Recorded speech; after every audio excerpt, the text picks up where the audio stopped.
অবিলম্বে কাটোয়া-মুদপুর লাইনে আরো 4 জোড়া ট্রেন বৃদ্ধি করতে হবে। অবিলম্বে কাটোয়া-মুদপুর লাইনে আরো 4 জোড়া ট্রেন বৃদ্ধি করতে হবে। কাটোয়া-মুদপুর লাইনে ট্রেন বৃদ্ধি হচ্ছে না কেন, রেল তুমি জবাব দাও। কাটোয়া-মুদপুর লাইনে ট্রেন বৃদ্ধি হচ্ছে না কেন, রেল তুমি জবাব দাও। কাটোয়া-মুদপুর লাইনে সকালের দিকে কাটোয়া যাওয়ার ট্রেন চালু করতে হবে। কাটোয়া-মুদপুর লাইনে সকালের দিকে যাওয়ার ট্রেন চালু করতে হবে। কাটোয়া-মুদপুর লাইনে অফিস টাইমে ট্রেন চালু করতে হবে। কাটোয়া-মুদপুর লাইনে ট্রেন বৃদ্ধি হচ্ছে না কেন, রেল তুমি জবাব দাও। কাটোয়া-মুদপুর লাইনে ট্রেন বৃদ্ধি হচ্ছে না কেন, রেল তুমি জবাব দাও।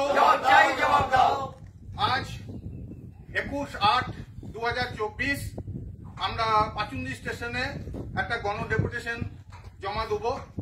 বিশেষ কিছু দাবি, মেন দাবি আমাদের 4 জোড়া ট্রেন বৃদ্ধি, সকালের দিকে কাটোয়া যাওয়ার ট্রেন, বা যদি সেই ট্রেনটা একদম হাওড়া অব্দি এক্সটেনশন হয় সেটা খুবই ভালো হয়, এবং অফিস টাইমে ট্রেন, এবং ফেরার সময় যেমন কাটোয়া থেকে সন্ধ্যের দিকে ফেরার ট্রেন, এই ট্রেনগুলো আমাদের খুবই দরকার।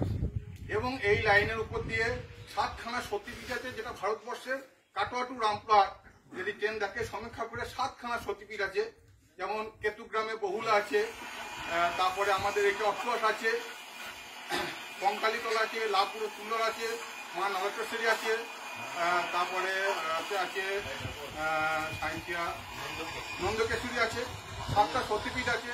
তার বাইরে নবদ্বীপ ধাম টু দেবগড় ধাম, মানে দুটো তীর্থক্ষেত্রের সঙ্গে এই রেল লাইনটা যুক্ত আছে, অথচ এই রেল লাইনটা হয়ে বঞ্চিত হয়ে পড়ে আছে। অবিলম্বে ডিসেম্বর মাসের মধ্যে আমাদের এই 4 জোড়া ট্রেনের দাবি যদি না মেটে আমরা আরো বৃহত্তর গণ আন্দোলনে নামবো। এমনকি আমরা হাইকোর্টের পারমিশন নিয়ে এসে আমরা অনশনে নামতে পারি।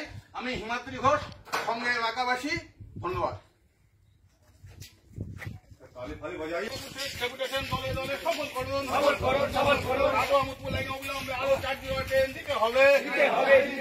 কাটোয়া-মুদপুর লাইনে অবিলম্বে আরো 4 জোড়া ট্রেন দিতে হবে। ঠিক আছে, আসুন আসুন আসুন, আমরা